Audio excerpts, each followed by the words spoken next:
Bismillahirrahmanirrahim. Assalamualaikum warahmatullahi wabarakatuh. Alhamdulillah, wassalatu wassalamu ala Rasulillah wa ala alihi wa sahbihi wa mawalah. La haula wa la quwwata illa billah. Allahumma 'allimna ma yanfa'una wanfa'na bima 'allamtana wa zidna 'ilman ya rabbal alamin. Rabbi shrah li sadri wa yassir li amri wahlul 'uqdatam min lisani yafqahu qawli. Allahumma inni a'udzu bika min 'ilmin la yanfa' wa min qalbin la yakhsha' wa min nafsin la tasba' min da'watin la yustajabu laha. Alhamdulillah teman-teman yang dirahmati oleh Allah Subhanahu wa taala. Insyaallah kita akan melanjutkan materi kita. Kita masih belajar tentang di fikih fi bab al-bay', di fikih di bab jual beli.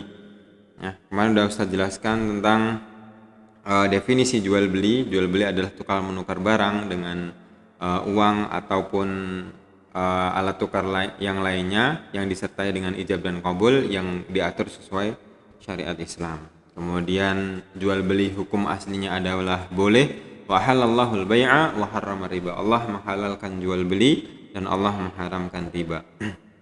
Kemudian jual beli di sini bisa bermacam-macam hukum ya. Akan tapi hukum aslinya dia adalah boleh ya. Boleh hukum aslinya. Tapi kapan dia menjadi wajib, kapan dia menjadi sunnah, kapan dia menjadi haram, itu sesuai dengan keadaan dan kondisi masing-masing. Selanjutnya kemarin Ustadz juga sudah menjelaskan tentang rukun jual beli. Rukun jual beli ada 3, ada al-aqidan, ada al-bay' wal mushtari, ada penjual dan pembeli, kemudian ada barang yang dijual belikan, kemudian ada akad jual beli al-ijab wal qabul. Nah selanjutnya kita akan membahas tentang al-bay' al-muharram, jual beli yang diharamkan ya. Jual beli yang diharamkan apa saja? Yang pertama, meskipun banyak ya, nanti Ustadz di sini cuman ada membahas beberapa, itu tidak semuanya. Ini hanya untuk sebagai dasar kita ya. Yang pertama adalah jual beli sistem ijon. Jual beli sistem ijon ini sering kita lakukan ya. Sering kita dapati, bukan sering kita lakukan, sering kita dapati di pertanian, khususnya di kampung-kampung yang masih banyak pertanian.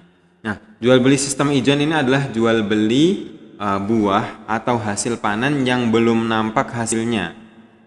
Jual beli tumbuh-tumbuhan yang belum nampak jelas hasilnya. Contohnya ketika kita menjual mangga misalnya, mangga yang masih buahnya kecil-kecil, belum kelihatan gede buahnya. Nah itu udah dijual dengan harga tertentu. Nah di sini kenapa diharamkan? Karena dia mengandung gharar ya. Karena kita nggak tahu buah ini akan utuh sampai dia dipanen atau tidak ya. Misalnya kita jual mangga, kita jual dengan harga 300.000 misalnya satu pohon. Nah kemudian ketika saya beli mangga tersebut itu buahnya banyak banget ya. Ketika itu sudah mendekati tua ternyata ada hujan gede, buahnya pada jatuh, buahnya pada busuk.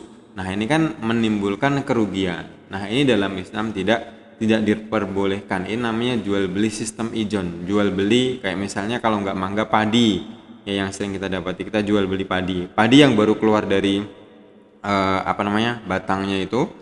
Dia masih muda, yang masih rentan untuk tidak berisi, tidak berbenih. Nah itu udah dibeli. Nah ketika udah mendekati tua ternyata itu tidak berbenih ya, tidak ada isinya. Itu kan menimbulkan kerugian dari pihak pembeli. Meskipun nanti di sisi lain ada juga pasti kerugian dari pihak penjual. Nah, maka di sini dalam Islam tidak diperbolehkan ya. Dalam Islam tidak diperbolehkan jual beli yang mengandung gharar, jual beli yang mengandung ada unsur penipuan, ada unsur riba, itu yang diharamkan. Sebagaimana sabda Rasulullah sallallahu alaihi wasallam an Abi Umar, naha Rasulullah sallallahu alaihi wasallam an bai'i ats-tsamar hatta yabdu salahiha. Jadi Rasulullah Shallallahu Alaihi Wasallam melarang kita untuk menjual buah ya yang belum nampak atau kelihatan nyata hasil dari buah tersebut. Jadi kalau kita mau jual mangga, kalau kita mau jual rambutan, kalau kita mau jual hasil panen, itu harus benar-benar buahnya itu sudah nampak. Ya, jadi kita menjual benar-benar barang yang sudah kelihatan. Nah, itu. Jadi jual beli yang diharamkan yang pertama adalah jual beli sistem ijon, itu namanya sistem ijon. Kemudian jual beli dengan niatan merusak harga pasar. Nah, yang kedua adalah jual beli dengan niatan merusak harga pasar. Misalnya kita ke pasar ya, kita nggak suka sama tengkulak-tengkulak ataupun pedagang-pedagang yang ada di situ. Akhirnya kita membeli barang tersebut dengan harga yang tinggi padahal kita tidak membutuhkannya. Ya, hanya agar harga yang ada di pasar tersebut rusak. Meskipun kita tidak boleh ya, dalam Islam tidak menentukan harga pasar ya. Jadi kita jual bebas. Yang penting ketika kita jual beli antarodin, dua-duanya sama-sama antara penjual dan pembeli sama-sama ridho. Karena Rasulullah SAW pernah didatangi oleh para sahabat mengeluhkan tentang harga jual yang ada di pasar. Nah, kemudian Rasulullah tidak mau menentukan harga yang ada di pasar tersebut. Biarkan harga itu berjalan dengan sendirinya. Ya, yang penting antara penjual dan pembeli harus sama-sama ridho. Yang kedua yaitu jual beli dengan niatan merusak harga pasar, itu tidak diperbolehkan. Kemudian membeli barang untuk ditimbun, jadi al-ihtikar. Jadi membeli barang untuk ditimbun. Misalnya kita membeli barang di waktu harga yang murah, kemudian waktu barang ini dibutuhkan, ya harganya sudah naik, masyarakat sangat membutuhkan, kita nggak mau menjualnya. Nah, ini namanya ihtikar. Ini tidak diperbolehkan. Ya. Jadi kita menimbun barang ketika kebutuhan masyarakat sangat melonjak, harganya pun sudah tinggi, kita tidak mau mengeluarkannya, kita tidak mau menjualnya. Nah, ini tidak diperbolehkan. Tapi kalau kita membeli dari penjual, kemudian setelah itu kita timbun dulu ketika harganya sudah naik, kemudian kita jual, nah itulah bisnis. Itu tidak apa-apa. Tapi yang dimaksud dengan ihtikar menimbun di sini adalah kita membeli suatu barang ketika harganya murah, kemudian kita timbun, kemudian ketika masyarakat ini membutuhkan dan harganya sudah naik, jadi barang ini sudah langka, kita tetap tidak mau menjualnya. Nah, ini yang namanya ihtikar. Ini yang tidak diperbolehkan. Kemudian selanjutnya adalah membeli barang yang masih dalam masa khiyar. Ya, jadi selanjutnya adalah kita tidak boleh membeli barang yang itu masih dalam penawaran orang lain. Ya, misalnya kita ke pasar, kita lihat-lihat baju, ternyata kita suka dari salah satu baju yang dijual di situ. Nah, padahal baju itu sedang ditawar oleh teman kita ataupun saudara kita yang lain yang sedang mau beli. Nah, itu kita tidak boleh membelinya atau tidak boleh menawarnya. Jadi biarkan pembeli ini selesai menawar. Kalau memang jadi dia beli, ya berarti itu bukan rezeki kita. Kalau dia nggak jadi beli, baru kita membelinya. Sebagaimana yang disabdakan oleh Rasulullah, la yasumal muslimu ala saumi akhihi. Jadi janganlah seorang muslim menawar barang yang sedang ditawar oleh orang lain, ya. Meskipun dalam pengertian khiyar itu beda ya. Khiyar itu adalah masa untuk kita memilih membeli atau tidak.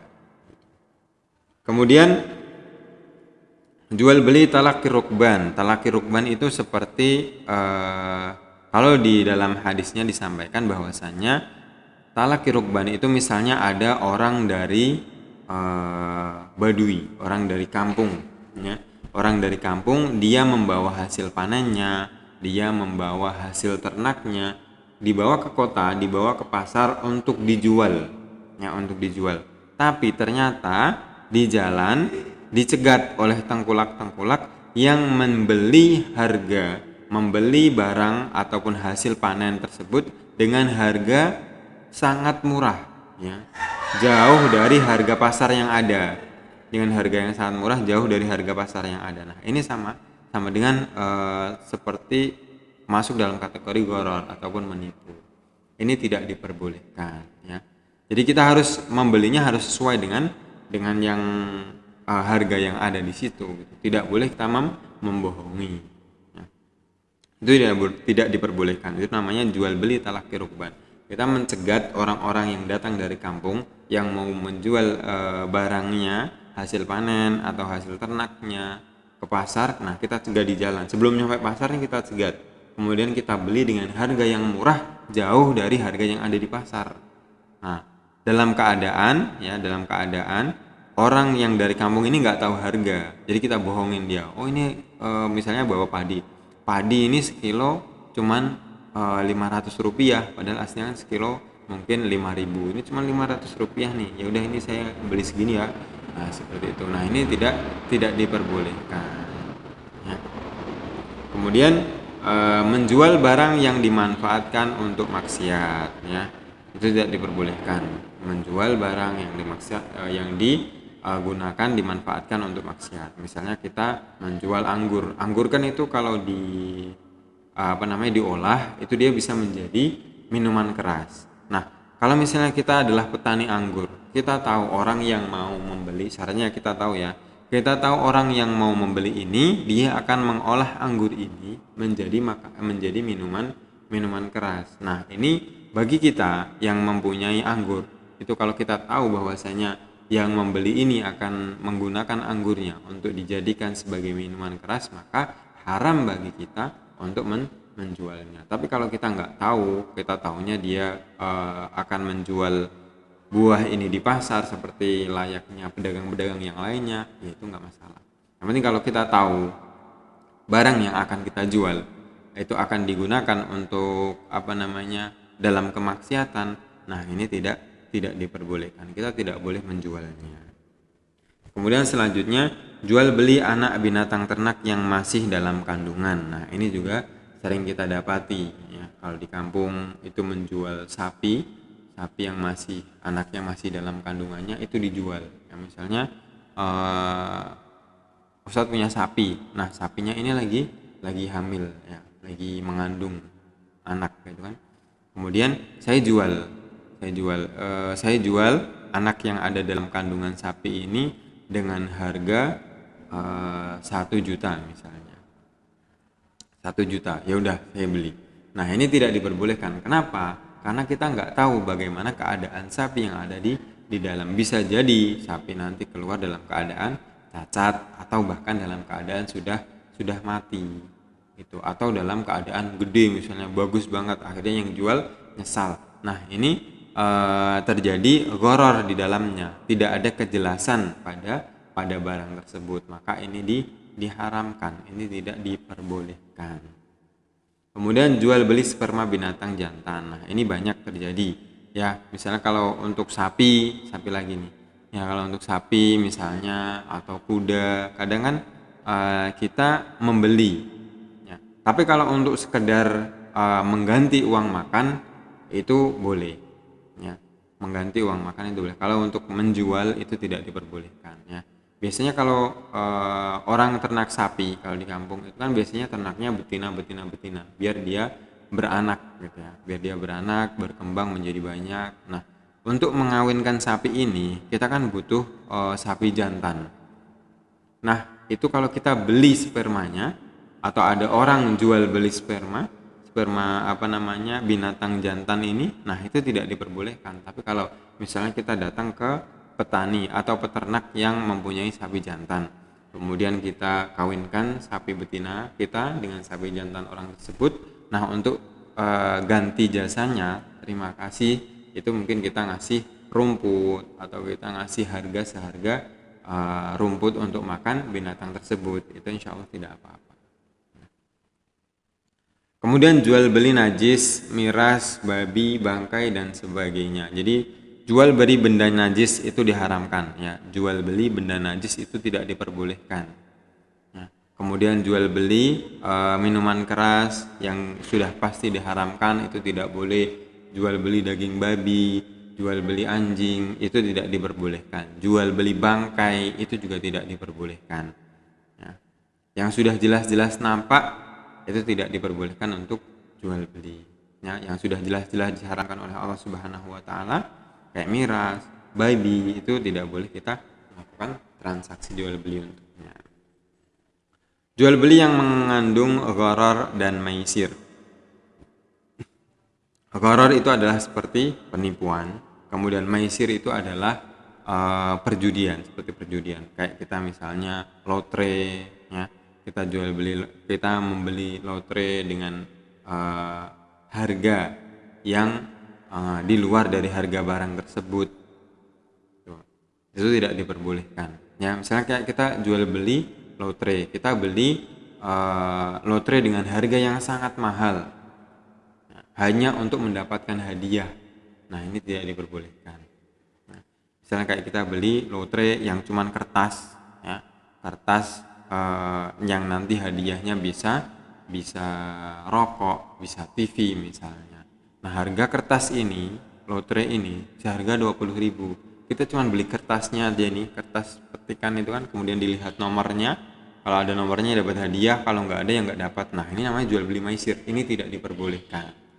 Ya, ini tidak diperbolehkan. Tapi kalau kita misalnya kayak kalau dulu Coca-Cola, ya, mohon maaf ini menyebut Coca-Cola itu kan biasanya di atasnya itu kan ditutupnya, nanti kalau dibuka ada hadiahnya. Misalnya kita dapat hadiah mobil, kita dapat hadiah motor misalnya. Nah, itu kalau kita beli Coca-Colanya, ya, itu untuk kita minum.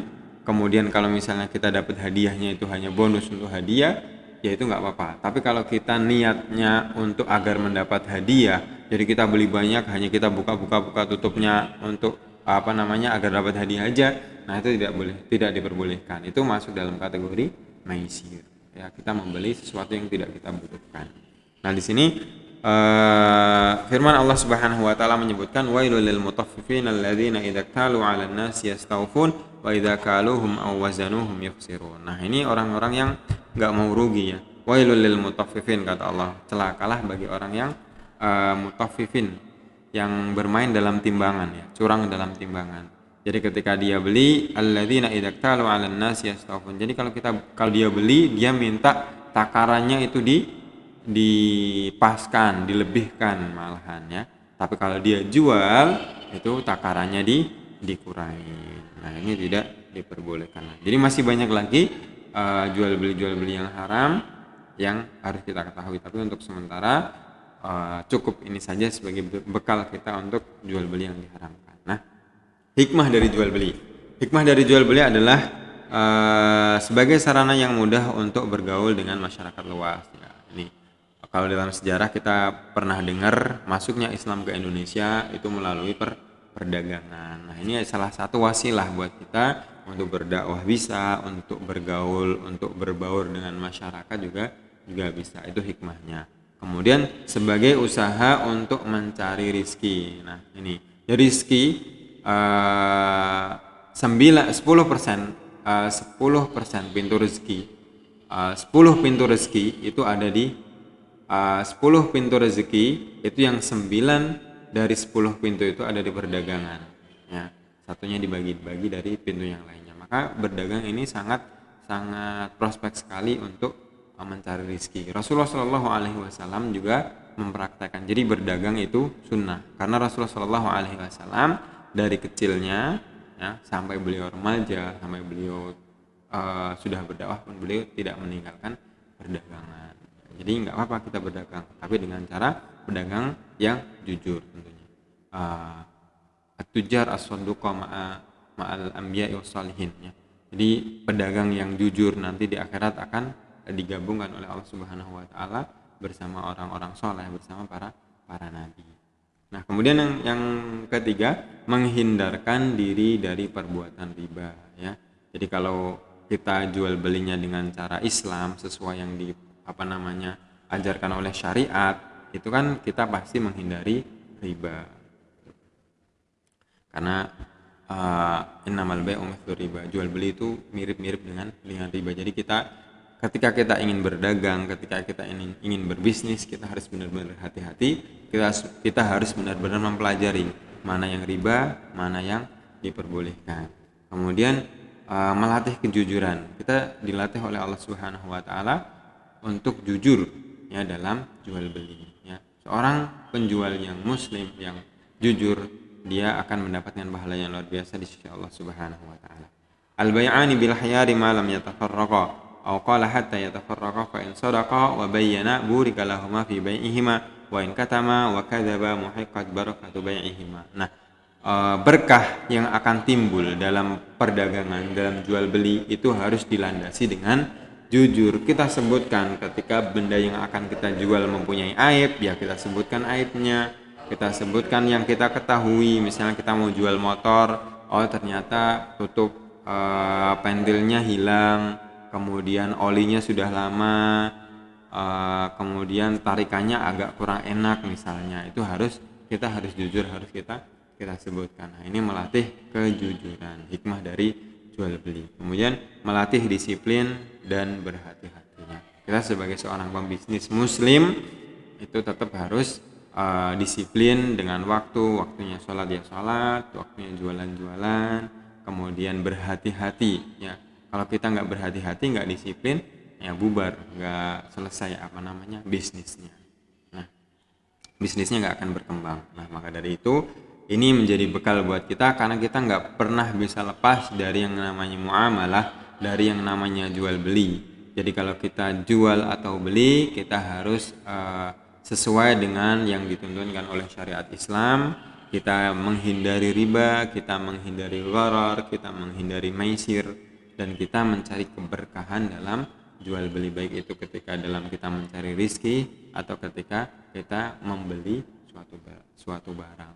Allahu a'lam bishawab. Kalau ada pertanyaan nanti bisa ditanyakan di kolom komentar. Kalau masih ada yang kurang jelas bisa ditanyakan juga untuk diminta lebih menjelaskan. Ya, mungkin hanya ini yang bisa Ustaz sampaikan. Allahu a'lam bishawab. Billahi taufiq wal hidayah. Assalamualaikum warahmatullahi wabarakatuh.